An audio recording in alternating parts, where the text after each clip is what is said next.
Assalamualaikum. Waalaikumsalam. 8B, gimana kabarnya hari ini? Alhamdulillah baik ya. Ada yang nggak hadir hari ini? Siapa aja? Siapa? Kaila.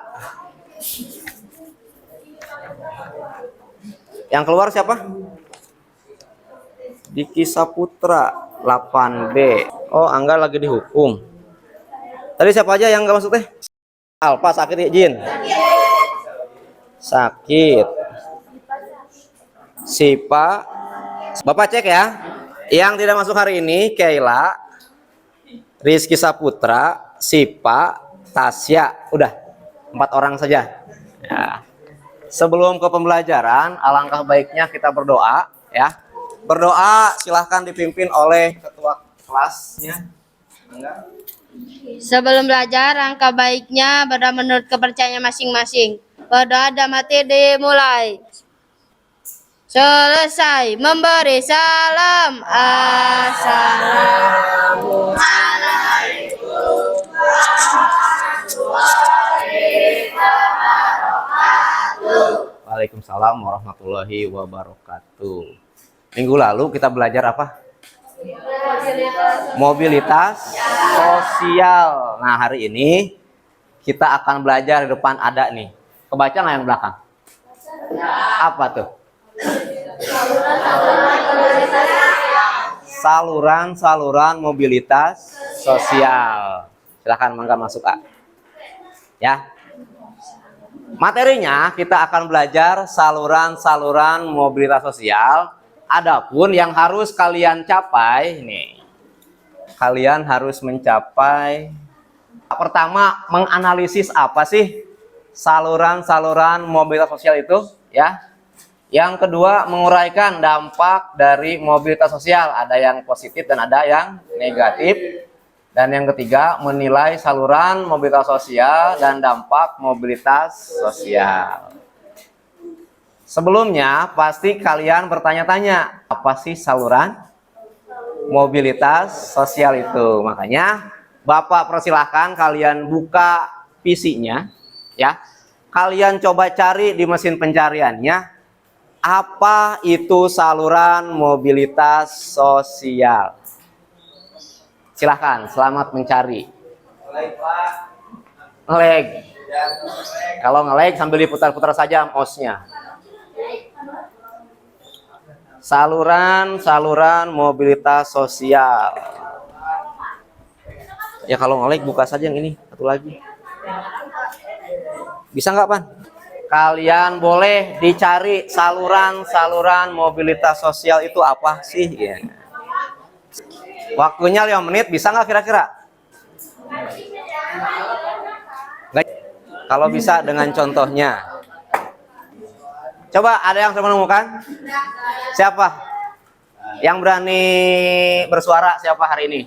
Jangan orangnya itu saja.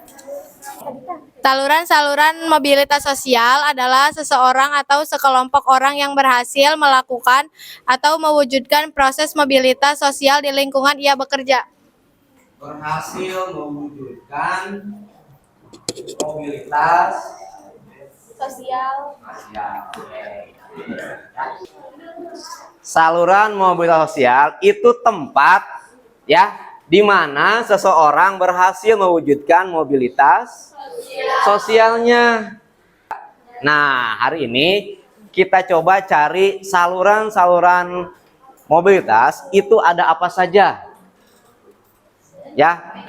Boleh lihat di Google-nya atau di buku tulisnya atau di paket saluran mobilitas ada apa saja. Nah, mangga. Angkatan bersenjata, lembaga keagamaan, lembaga pendidikan, terus organisasi politik ya. Apalagi organisasi ekonomi, organisasi keahlian. Iya naon iya saha?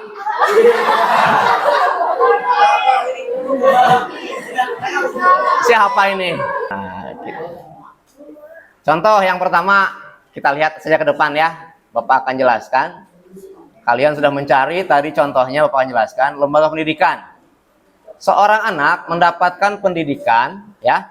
Dari pendidikan itu cara berpikirnya berubah. Kita lanjutkan. Lembaga agama. Coba yang belakang, siapa yang berani baca? Lembaga keagamaan ada salah satu contohnya adalah seorang ulama yang bergabung dalam Majelis Ulama Indonesia atau MUI dan turut andil dalam menentukan fatwa-fatwa dalam kehidupan umat muslim. Maka akan dianggap masyarakat sebagai rujukan utama terkait perihal keagamaan. Oke, terima kasih. Tugasnya kalian tolong carikan gambar atau profesi yang kalian inginkan. Di kelompok nih kan ada 6 orang ya, ada yang 6, ada yang 5 orang. Pilih profesi di Google-nya yang menurut kalian keren ya, profesi yang menurut kalian keren di Google, cari ya, kalian kaitkan dengan materi ini. Kira-kira itu masuknya ke saluran mobilitas yang mana? Angkatan bersenjatakah, lembaga keagamaan, pendidikan, politik, ekonomi, atau keahlian yang lainnya. Yang ketiga, itu nanti Bapak akan tampilkan video. Setiap orang sukses, hampir semuanya dulu adalah orang susah. Mereka bekerja keras dan akhirnya mendapatkan apa yang mereka inginkan lewat perjuangan yang berat. Salah satu contoh orang sukses itu adalah pendiri perusahaan raksasa Indonesia yang memproduksi air minum Aqua, yakni Pak Tirto Utomo. Perusahaan itu yang namakan PT Golden Mississippi. Produksi dimulai pada Agustus 1974 dengan produk pertamanya menggunakan wadah botol kaca berukuran 950 ml. Nama Aqua awalnya adalah Puritas, namun kemudian diganti dengan nama Aqua dengan alasan mudah diucapkan dan merepresentasikan air secara langsung.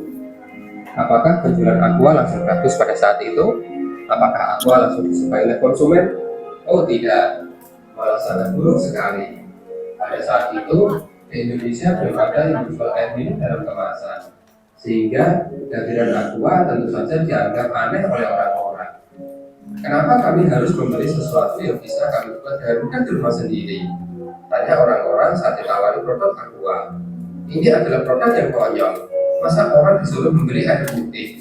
Di rumah kan banyak. Kata orang yang lainnya lagi. Coba deh Aqua itu dibuat ada rasanya, kayak jeruk, mangga, atau semangka. Pasti Aqua bakalan laris. Semua orang pada waktu itu tidak ada yang mau membeli Aqua.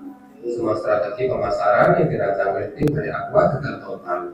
Pasar Indonesia rupanya masih belum bisa menerima air minum dalam kemasan. Tahun berganti tapi nasib Aqua tidak juga berubah.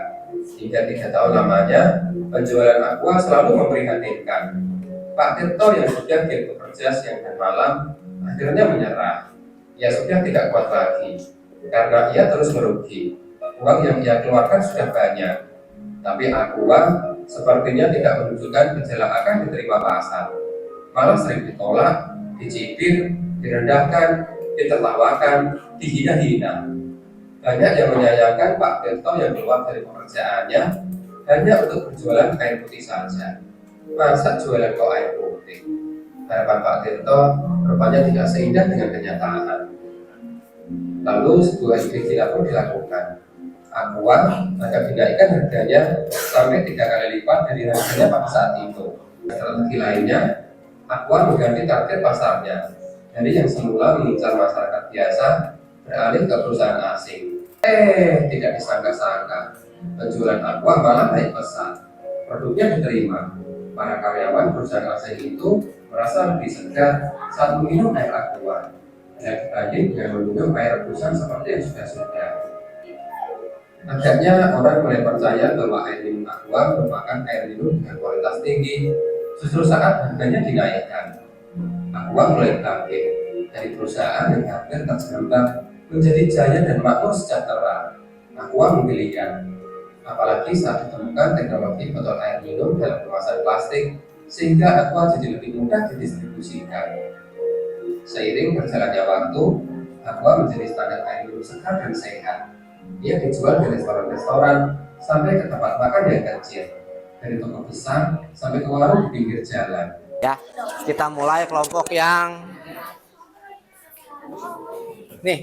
Carilah gambar profesi atau karir yang sedang diamati masyarakat dan mengklasifikasikan ke dalam materi saluran mobilitas yang telah dipelajari. Masuk jurusan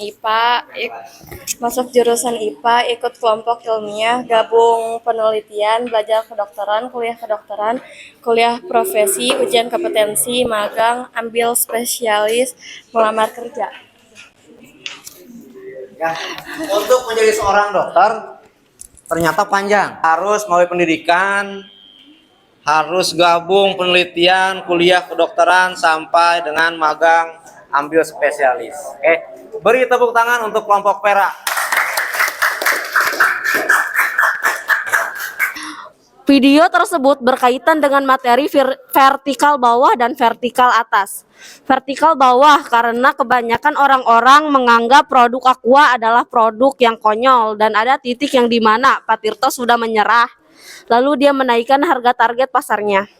Vertikal atas, penjualan Aqua naik pesat saat harganya dinaikkan dan merubah target pasarnya. Dan seiring berjalannya waktu, Aqua menjadi produk yang paling laris. Terima kasih. Ya, bagus sekali kelompoknya.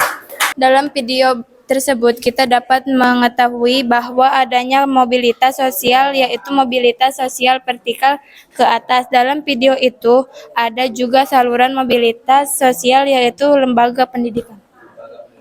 Oke, terima kasih. Tepuk tangan ya. Tepuk tangan. Hari ini kesimpulannya kita sudah belajar apa saja?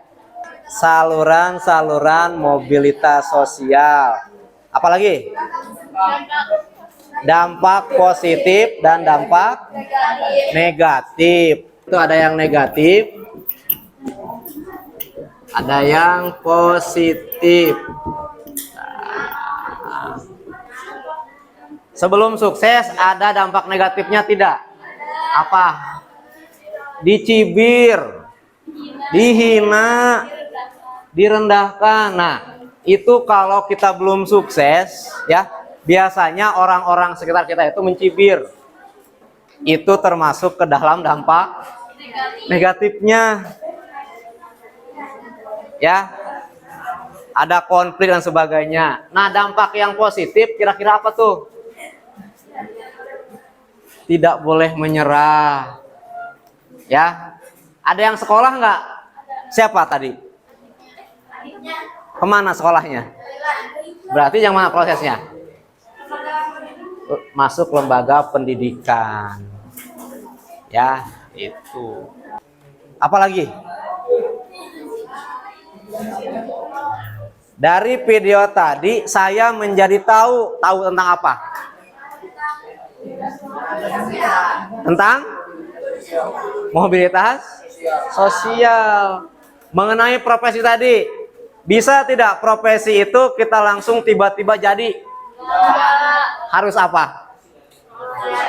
Harus melalui proses. Seperti tadi, polwan boleh tidak 15 tahun jadi polwan? Kenapa? Karena syaratnya itu 18 tahun ya, baru bisa mendaftar sebagai angkatan bersenjata tadi. Ya, Bapak akhiri pembelajarannya. Semoga dengan belajar seperti ini ya, kalian lebih tahu profesi apa yang kalian inginkan dan bagaimana cara kalian untuk mewujudkannya. Ya, ada perkataan Ridwan Kamil, profesi yang paling menyenangkan adalah hobi yang dibayar. Ya, kalau kamu nggak hobi, kamu stres. Paham ya? Bapak akhiri, wassalamualaikum warahmatullahi wabarakatuh.